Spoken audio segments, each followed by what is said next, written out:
me so mad because we're so thick. Shut your yap. Okay, here's my deal. I'm just gonna play a few hands, and you and them other cubs, you just stay out of trouble. Go play pool at the slot machines. But stay out of trouble. All the other cubs agreed it was probably the most eventful night of their lives. It all started with someone said something about cheating, and then the card table got flipped over, and then Ransom was on the ground shouting, "Quick! Fetch me one of the pool cues!" And we got him a pool cue. We didn't know any different. We thought him to play pool with us. One by one, the mother of us cubs came marching into the sheriff's office at the pre-dawn hours at night. It was a memorable scene. I particularly remember an event. Mrs. Slocum came in, grabbed her son Richie by the hand, and started heading off. But that's when Ransom saw the same thing. Ma'am? Yes, Mr. Crabtree! I suppose this don't mean you want me fixed your bathroom light.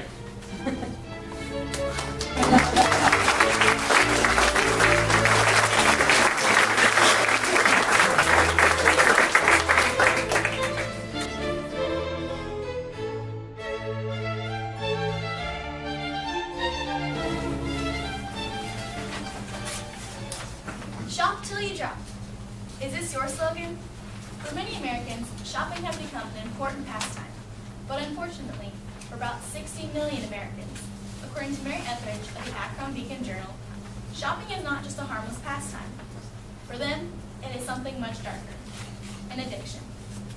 In our diverse country, where little girls can go to cruise shopping malls for summer camp, and the average credit card holder is $1,673 behind the payments, it is only to be expected that this means of self-expression has become such a danger to our population, says Melissa Healy of the Los Angeles Times.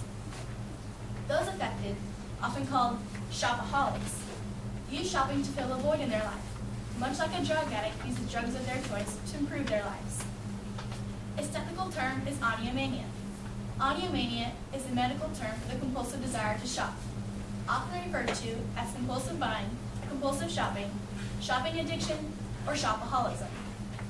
Although it is not currently recognized as an actual disorder, that soon may change with the next version of the Diagnostic and Statistical Manual of Mental Disorders in 2010. This hidden epidemic, named such by Dr. Lauren Korn, a researcher at the Stanford University Medical Center, says you can only address this problem if you know the profile of a shopaholic and its causes, the risks and effects, and ways to help treat and gradually solve this problem. First, I'll profile a shopaholic and explain some causes of compulsive shopping. According to a study in the American Journal of Psychiatry, this disorder affects about 5.5% of men, compared to the 6% of women, much to the surprise of our society. This shows that men are just as liable to become a compulsive shopper as women are. Men aren't usually associated with binge shopping because they, according to Dr. Brandon Spodnak, Director of Addiction Services at Nassau University Medical Center, tend to be more reticent when dealing with problems of weakness. Or in other words, men aren't as good communicators as women are when it comes to asking for help.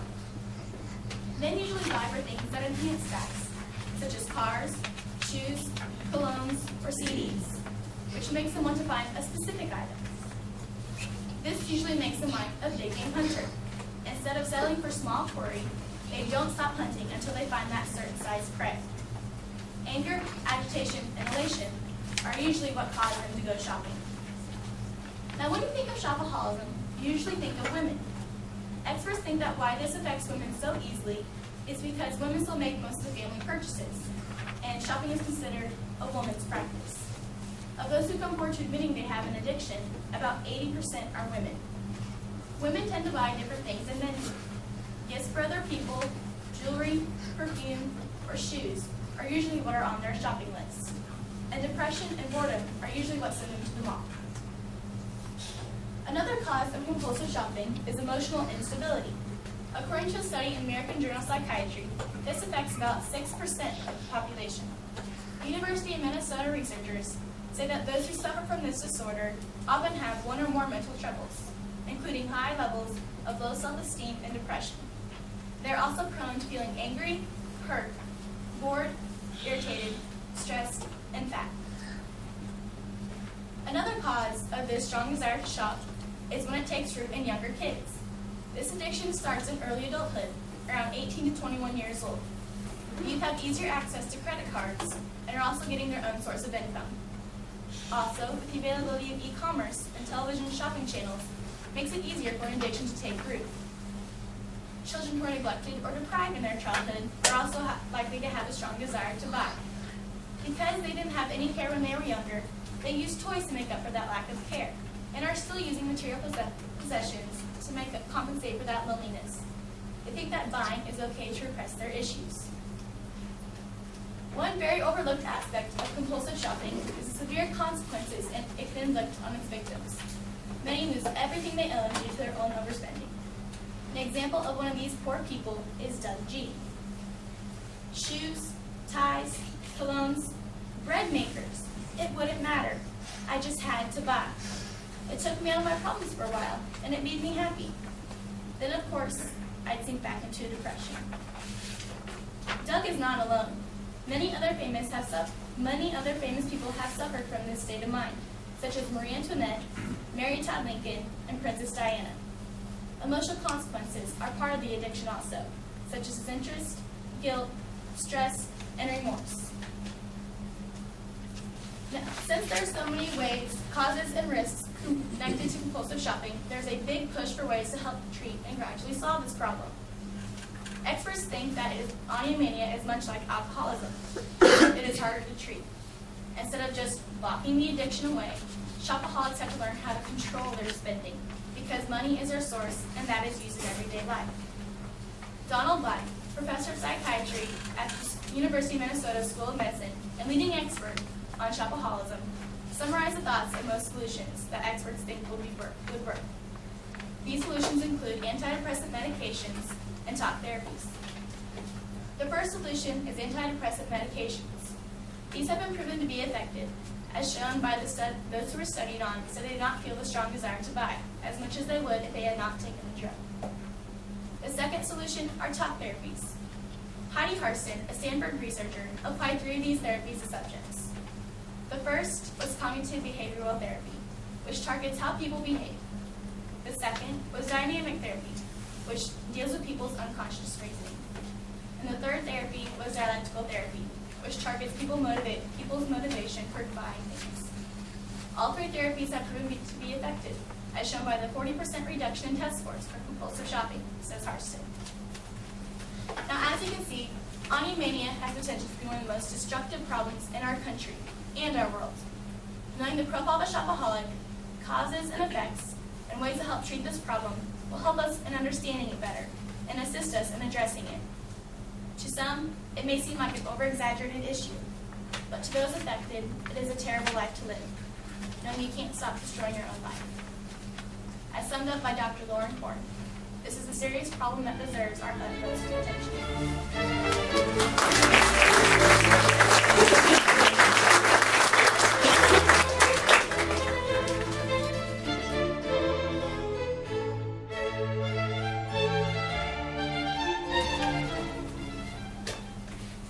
Ladies and gentlemen, we'd like to thank you for coming to tonight's workshop on how to perform a duet scene for forensics competition.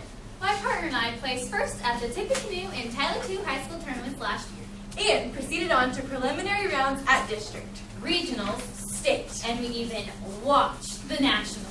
and international tournaments. We'll be signing autographs after tonight's performance. We also acknowledge that many of you are competitors in this room, And have enjoyed whipping each of you in competition like redheaded stepchildren. but since we graduated in May, We are no longer eligible for tournaments. we have come here tonight to teach each of you the secrets to being outstanding interpreters. We'll give you the ins and outs of winning a duet acting scene. Follow our tips and you are guaranteed at least a 6 in the competition round. The Duet Show by David J. LeMaster. Before we get started, we have a list of your questions and would like to respond to them. Question number 1. From East Coast shores of the ocean the rest of you losers don't get to see. High school in California. When selecting a good script, what should you look for? Now that's a very good question. Yes, it is. Let's see. I guess you should look for sex first, right? Oh, absolutely. I mean, if your partner's of the opposite sex, you want the chance to kiss him or her, don't you? Last year, my coach put me with Mark Braddock. the hottest boy on the team. So I asked him to kiss me, Kate. Bingo. We didn't win anything that year, but one time on stage, when he said, "Kiss me, Kate," I French kissed him. Dude, Mark Braddock's is totally Jesse Parkin's boyfriend. Yeah? You French kissed him? Yeah. Man, Jessie was a cheerleader. She could totally scratch your eyes out. Yeah. Well, she's not going to find out, because I never told nobody. You just told all of them. Oh, yeah. Well, I was just kidding. It was more like a peck on the lips, you know? That. Well, hardly even that even. He turned his head just as I went in. Anyway, moving on. Question number 2. From Our Lady of the Lake of Perpetual Sorrows. How wise is it to choose a religious script? Now that's another very good question. Oh, absolutely. And my advice for that is don't pick religious scripts. Right. No way. It could offend the judge. I mean, the judge could be a completely different religion or something altogether weird and crazy. Yeah, like that church across the street. I'd be going to that church across the street. You do? Yes? Weird. We'll talk later. Anyway, you don't want to make mention of God, Jesus, Buddha, Allah. I get the point. I get the point. Anyway, you also don't want to make mention of any kind of political reference. Yeah. And speaking of that, if I have to put up another day with Senator, sorry. Political references and, of course, curse words. Right. No curse word. Not even something that sounds like a curse word. It could have been. So including the usual suspects, you also don't want to include the following list. Lingerie, vomit, diarrhea, Cleveland. Right, that one is very, very bad. Bowling, Yes, negative connotations there too. stud muffin, Right, a word that easily offends an audience. applesauce. Yes, that's the word that... Applesauce? I hate applesauce. Anyway, And finally, never include the word French. instant way to offend people. Unless, of course, you're choosing to offend Right, if that's the case, the use of all of these words are certainly acceptable. and offensive. At this point, we'd like to demonstrate a dramatic scene for you. This is our award-winning scene that won us the trophy at Tippy Canoe. We'd like to dedicate this to our coach, Mr. Carter, who taught us how to win it all. Thanks, Mr. C. You're the best. Okay, so now first, you've got to introduce yourself. But you want to be sure to do it in a way that intimidates your audience. Without alerting the judges, first you stay really quiet while everyone else is performing, And then you don't laugh at their jokes. quick demonstration. I'm a performer. And I'm me in the audience. Okay, so here's a really funny punchline. Another punchline. Notice the immediate effect such actions have. Try also rolling the eyes, unwrapping candy during a performance, feigning sickness, pretending the duet is too long by checking your watch, shaking your head with disgust, or worst of all, mouthing the words along with the actor on the stage. All of these things are excellent ways to distract your competition and thus giving the advantage to you.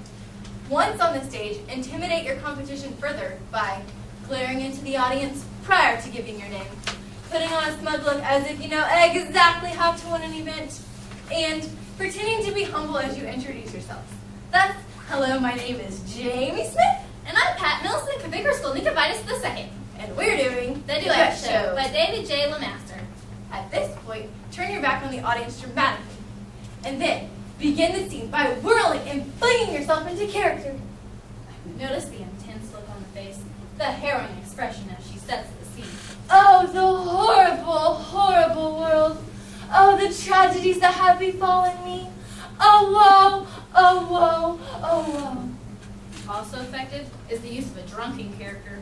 Oh, the horrible, horrible world. Oh, the tragedies that have befallen me. Oh, woe, oh.